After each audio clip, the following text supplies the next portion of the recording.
Hello everyone, story teller Shivani में आपका स्वागत है। आज की इस वीडियो में हम बात करेंगे डब्ल्यू एच ऑर्डन की पोएम द अननोन सिटीजन के बारे में। वाइस्टन हग ऑर्डन एक Anglo American poet, play right और क्रिटिक थे। इनका 20th सेंचुरी की पोएट्री पर मेजर इन्फ्लुएंस रहा। ऑर्डन अपनी पोएट्री की स्टाइलिस्टिक अचीवमेंट, इसके पॉलिटिक्स, मोरल्स, लव और रिलीजन से एंगेजमेंट के लिए जाने जाते हैं। डब्ल्यू एच ऑर्डन का जन्म 21 फरवरी 1907 में और डेथ 29 सितंबर 1973 को हुई। Present poem the unknown citizen को डब्ल्यू एच ऑर्डन ने 1939 में लिखा था, जब वो इंग्लैंड से यूनाइटेड स्टेट्स चले गए, और ये पोयम पहली बार 6 जनवरी 1940 को द न्यू यॉर्कर में पब्लिश हुई थी। ये पोयम एक सैटायरिकल एलेजी है। सैटायर यानी व्यंग और एलेजी यानी a poem of serious reflection, specially जब कोई किसी के मरने पर शोक करता हो। तो ये पोयम भी एक आदमी के प्रेज में लिखी गई है जो अभी अभी मरा है। तो ये पोयम सैटायरिकल कैसे है? वो इसलिए कि अकॉर्डिंग टू गवर्नमेंट इस आदमी ने एक आदर्श या अनुकरणीय लाइफ जी, यानी इसकी लाइफ दूसरों के लिए मॉडल है कि जिंदगी कैसे जी जानी चाहिए, क्योंकि इस आदमी ने सोसाइटी के विरुद्ध जाकर कुछ नहीं किया। ऐसा कुछ नहीं किया कि समाज उस पर सवाल उठाए। तो ये पोयम मॉडर्न लाइफ का जो स्टैंडर्डाइजेशन है उसे क्रिटिसाइज करती है कि लोग खुद का, इंडिविजुअल का विकास करना, खुद का अवलोकन करना भूल जाते हैं, और समाज क्या चाहता है, समाज के लिए सही जॉब क्या है, कितने बच्चे सही है, कितनी कार होनी चाहिए, ऐसी चीजों को अचीवमेंट्स मान लेता है। ये एलेजी किसी लविंग फ्रेंड या फैमिली मेंबर के बजाय गवर्नमेंट के द्वारा डिलीवर की गई है, और पोयम का टाइटल भी आयरॉनिक है, द अननोन सिटीजन, कि सर्वेलेंस के द्वारा स्टेट को अपने निवासियों के बारे में सब कुछ पता है, लेकिन कुछ है जो स्टेट उस डेड मैन के बारे में नहीं जानती, और वो ये कि क्या वो खुश था, क्या वो अपनी लाइफ से संतुष्ट था, ये किसी को नहीं पता। अगर बात करें पोयम की थीम्स की, तो वो है standardization and conformity, operation, surveillance and the state. Standardization यानी मॉडर्न सोसाइटी के लिए अब खुशियों का मतलब कुछ और है। वो बस प्रोडक्टिविटी बढ़ाना चाहते हैं। सोसाइटी हमें बताती है कि हमें क्या चाहिए, हमें कैसे रहना चाहिए, यानी जो स्टैंडर्ड है हमारी लिविंग का वो चेंज हो चुका है। कंफर्मिटी यानी अनुपालन या सहमति, यानी हमें अकॉर्डिंग टू सोसाइटी ही रहना है। ऑपरेशन यानी उत्पीड़न या जबरदस्ती, कि स्टेट कैसे अपने लोगों पर इतनी नजर रखे हुए है कि लोगों की फ्रीडम खत्म हो चुकी है, उसे स्टेट के अकॉर्डिंग ही रहना पड़ रहा है। सर्वेलेंस यानी निगरानी, जो गवर्नमेंट अपने हैबिटेंट्स की, निवासियों की इस पोयम में करते दिख रहे हैं। स्टेट लाइफ को साइंस की तरह ट्रीट कर रहा है कि ज्यादा से ज्यादा डाटा कलेक्ट कर इसे इम्प्रूव किया जाए, जबकि इस प्रोसेस में वो लोगों की खुशी, आजादी सब छीन रहा है। पोयम 29 लाइंस की एक सिंगल स्टांजा है, और पोयम का स्पीकर एक फेसलेस ब्यूरोक्रेट है। तो चलिए अब शुरू करते हैं। To JS07M378, this marble monument is erected by the state. तो ये एक आयरॉनिक एपिग्राफ है।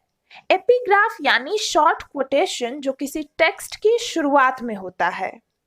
तो ये उस मरे आदमी को एड्रेस करती है कि ये शायद ब्यूरो ऑफ स्टैटिस्टिक्स की रिपोर्ट है। तो यहाँ जो मरा उसे कोई नाम नहीं मिला, लोग उसे फैक्ट से ही जानेंगे, उसके नाम से नहीं। ये संगमरमर का स्मारक स्टेट के द्वारा निर्मित है। He was found by the Bureau of Statistics to be one against whom there was no official complaint. तो स्पीकर कोई ब्यूरोक्रेट है और वो अपनी जॉब कर रहा है, उस अननोन सिटीजन के बारे में प्रसारण कर रहा है कि ब्यूरो ऑफ स्टैटिस्टिक्स के द्वारा पाया गया कि उसके खिलाफ कोई भी ऑफिशियल कंप्लेंट दर्ज नहीं हुई। इस इन्वेस्टिगेशन के दौरान किसी ने ये नहीं कहा कि उस आदमी ने कभी कुछ गलत किया था। And all the reports of his conduct agree that in the modern sense of the old-fashioned word, he was a saint. और बाकी भी जितनी रिपोर्ट्स हैं उसके चरित्र के बारे में, आचरण के बारे में, वो भी यही कहती है कि ओल्ड फैशन वर्ड सेंट यानी साधु, इसके मॉडर्न सेंस के अकॉर्डिंग वो सच में एक साधु था। यानी साधु मतलब जो पूजा पाठ में लगा रहता हो, अच्छे और लोगों की भलाई वाले ही काम करता हो, तो सच का साधु नहीं बल्कि उस सेंस में वो मर चुका आदमी भी साधु जैसा ही था। For in everything he did, he served the greater community. वो साधु था क्योंकि उसने जो कुछ भी किया समाज को, अपनी कम्युनिटी को साथ रखते हुए किया, समाज के लिए जो सही था वो किया। Except for the war, till the day he retired, he worked in a factory and never got fired. कि उसने पूरी जिंदगी एक ही काम किया जब तक वो रिटायर नहीं हुआ, बजाय एक ब्रेक के जो उसने युद्ध में सर्व करने के लिए किया था। यानी उसने पूरी जिंदगी एक ही फैक्ट्री में काम किया और उसे कभी नौकरी से नहीं निकाला गया। But satisfied his employers, Fudge Motors Incorporation. तो उसके जो मालिक थे, जिस कंपनी फज मोटर्स में वो काम करता था, वे उससे संतुष्ट थे। Yet he wasn't a scab or odd in his views. जबकि वो कोई हड़ताल भेदी भी नहीं था। Scab यानी someone who works during a strike. और ना उसके विचार बाकियों से अलग या अजीब थे। यानी वो अपने मालिकों को खुश रखता था, पर इसका मतलब ये नहीं कि उन्हें खुश करने के लिए वो हड़ताल में भी काम करे। तो वो ऐसा नहीं था।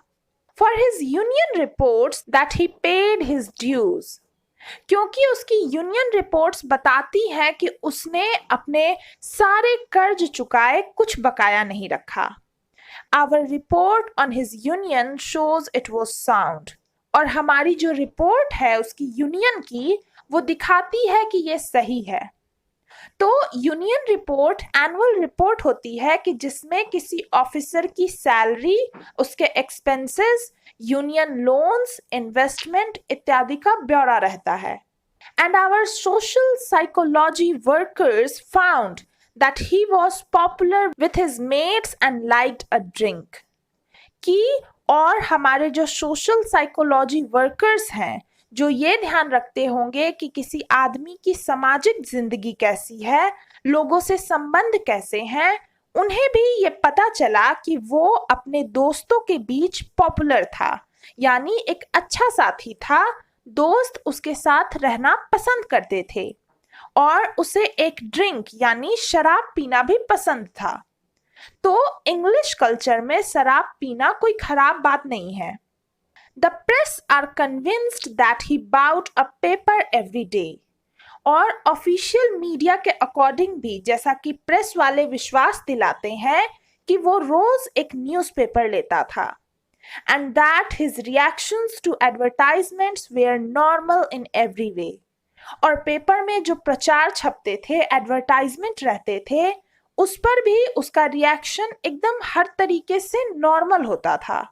Policies taken out in his name prove that he was fully insured. और इन ब्यूरोक्रेट्स ने उसके नाम की सारी पॉलिसीज भी निकलवाई है जो ये बताती है कि उसने हर तरीके का इंश्योरेंस कराया था। And his health card shows he was once in hospital but left it cured. और जो उसका हेल्थ कार्ड है वो ये दिखाता है कि वो बस एक बार हॉस्पिटल में भी था, लेकिन वो वहां से ठीक होकर आया था।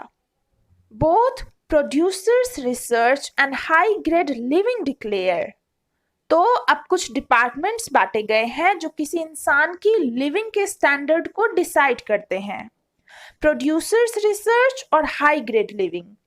तो इन दोनों के द्वारा ये डिक्लेयर किया गया कि he was fully sensible to the advantages of the installment plans, कि उस आदमी को जो इंस्टॉलमेंट प्लान होता है उसके सारे फायदों के बारे में सब पता था, and had everything necessary to the modern man, और उसके पास सब कुछ था जो एक मॉडर्न मैन के पास होना जरूरी है। A phonograph, a radio, a car and a frigidaire. उसके पास एक फोनोग्राफ यानी रिकॉर्ड प्लेयर था, एक रेडियो था, एक कार थी और एक फ्रिज थी। Our researchers into public opinion are content. अब एक और डिपार्टमेंट की बात की गई है कि हमारे पब्लिक ओपिनियन के जो रिसर्चर्स हैं, जिनका काम शायद जनता के विचारों को, उनके मत को जानना हो, वे भी इस बात से संतुष्ट हैं कि that he held the proper opinion for the time of year, कि साल में जो कुछ बड़े इश्यूज होते थे उनमें उसके विचार, उसके व्यूज सही रहते थे, गवर्नमेंट के हित में थे। When there was peace, he was for peace, कि जब शांति थी, देश में शांति का समय था, उसने भी शांति बनाए रखी। When there was war, he went, और जब युद्ध का समय था तो वो देश के लिए युद्ध में गया, वॉर में पार्टिसिपेट किया।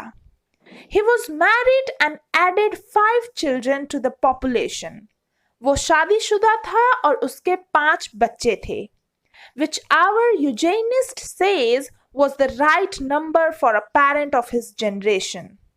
अब फिर से कोई गवर्नमेंट डिपार्टमेंट है जिसका काम पॉपुलेशन ऑप्टिमाइज करना है। तो यूजेनिस्ट के अकॉर्डिंग उस जनरेशन के पेरेंट के लिए 5 बच्चे करना बिल्कुल सही है। And our teachers report that he never interfered with their education. और हमारे टीचर्स ने, यानी उन बच्चों के जो टीचर्स होंगे, उन्होंने भी ये बताया कि उसने बच्चों की पढ़ाई लिखाई में कभी इंटरफेयर नहीं किया। तो यहाँ तक पोयम पढ़कर गवर्नमेंट के इतने ज्यादा इंटरफेरेंस को देखते हुए 2 सवाल उठते हैं। Was he free? Was he happy? The question is absurd. कि क्या वो आजाद था? क्या वो खुश था? गवर्नमेंट ने उसके बारे में सब कुछ जान लिया। क्या ये 2 बेसिक चीजें जान पाई? तो ये सवाल गवर्नमेंट के लिए बेतुका है, निरर्थक है। Had anything been wrong, we should certainly have heard. क्योंकि अगर कुछ गलत हुआ होता तो हमें जरूर ही सुनने में आता, क्योंकि गवर्नमेंट तो हर किसी की लाइफ में इतना ज्यादा घुसी हुई है कि अगर कोई असंतुष्ट होता तो उसे पता चलता ही। लेकिन ये हाइट ऑफ ऑपरेशन को या इस समाज की बर्बादी को दिखाता है कि लोग कितने मॉडर्न होते जा रहे हैं। उन्होंने हर चीज के लिए एक स्टैंडर्ड सेट कर दिया है और गवर्नमेंट भी कितना ऑपरेशन कर रही है, इनकी लाइफ में कितना फोर्सफुली घुस रही है कि गवर्नमेंट के पास हैबिटेंट्स की हर एक इंफॉर्मेशन है, हर एक डाटा है। तो आई होप आपको वीडियो पसंद आई होगी। Thank you.